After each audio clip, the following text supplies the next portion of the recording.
Your Excellencies, ladies and gentlemen, I'm pleased to be able to join you for this auspicious event, the Nigeria-Indonesia Trade and Investment Forum. It's a very appropriate event given the close ties between both countries, which share a number of similarities and can learn from one another. It's also a very good opportunity to highlight the potential for increased trade and investment ties between Nigeria and Indonesia. In addition to being large democracies with diverse peoples, both countries are major oil and gas producers and members of the Organization of Petroleum Exporting Countries, as well as leading global producers of agricultural commodities like palm oil and cocoa. We also face similar challenges of providing much-needed social services to our large populations and in building modern infrastructure to underpin economic growth.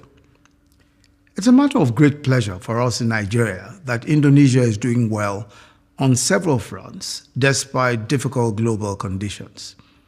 The high growth rate of this country at 5.4%, low inflation, political stability, and huge infrastructural investments show us that our priorities in Nigeria are not misplaced or impossible to achieve. It also underscores the scope for mutually beneficial cooperation between our two countries. Nigeria is also doing well on several fronts, with GDP growth rising steadily after the COVID-19-induced recession of 2020. GDP growth in the second quarter of 2022 was 3.54%. We have also implemented huge infrastructural projects in power, in roads and railways, as well as an innovative and path-breaking social investment program, which is helping to increase opportunity and reduce poverty. Just as Indonesia moved up 47 places in the World Bank Ease of Doing Business rankings between 2014 and 2020, Nigeria has also moved up 39 places in a similar period. Indeed, we were twice rated as one of the top 10 performers in this regard globally. This background of similarity and shared interests persuades me that the theme chosen for this forum is appropriate. After a period in which global trade and investment was disrupted by COVID-19 and associated lockdowns and supply chain disruptions, the situation is now being further complicated and compounded by increased geopolitical tensions that are further straining global economic ties. It is therefore very important that our two countries, which play significant roles in our respective regions and indeed the world, are deliberating on reawakening global commerce. A good starting point for reawakening global commerce is to revitalize our bilateral trade and investment ties, given that Indonesia is an important member of the G20 and Nigeria is Africa's largest economy. Trade between both our countries is relatively diversified and is estimated to have reached a volume of $2.1 billion in 2021. This is hardly enough, given that the combined GDP of both our countries is $1.7 trillion, which means that the value of trade between us is less than 0.1% of our combined national incomes. There is certainly a great scope for increased trade, which fortunately cuts across agricultural commodities, mineral goods, and manufactured goods. We can surely scale up the volume of bilateral trade by improving transport links and facilitating trade, which will be helped by the unrelenting efforts to improve our respective business environments.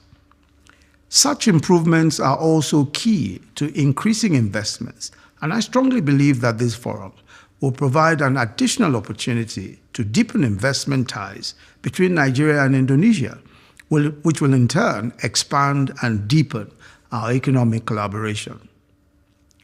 On its part, the federal government of Nigeria has improved the national investment landscape through the upgrading of our investment schemes, which are now compiled in one document called the Compendium of Investment Incentives in Nigeria, and it's produced by our Nigerian Investment Promotion Council and the Federal Inland Revenue Service. There are, in addition, other frameworks to support specific sectors and to promote public-private sector partnerships, which I encourage our Indonesian partners to utilize.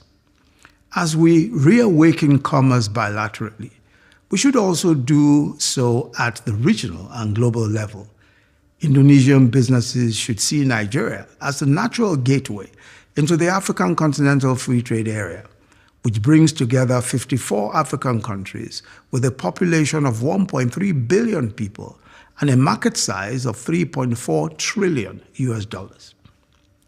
In addition to our large internal market and improving business environment, we are well located in the Gulf of Guinea and nearly equidistant to all parts of the continent, especially in terms of land and air links. Current global developments, including geopolitical dynamics and climate change, have created challenges for developing countries and placed enormous responsibilities on countries like Nigeria and Indonesia. It is in this context that I must commend the exertions of President Joko Widodo regarding the conflict in Ukraine, which intervention resulted in a mitigation of global food shortages. Nigeria, on its part, continues to call for a just transition towards net zero carbon emissions by enabling the use of natural gas to overcome energy poverty in Africa while reducing emissions from more polluting fossil fuels and saving forests from being cut down for use as firewood. Let me at this stage thank the government and people of Indonesia for hosting this forum and for the decision to prioritize Nigeria as one of your investment destinations in Africa.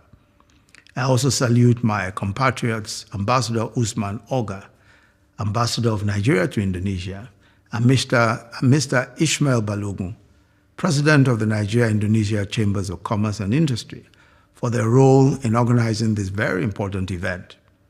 I'm confident that with the spirit shown by participants and working together, we will see a substantial improvement in the trade and investment ties between Nigeria and Indonesia.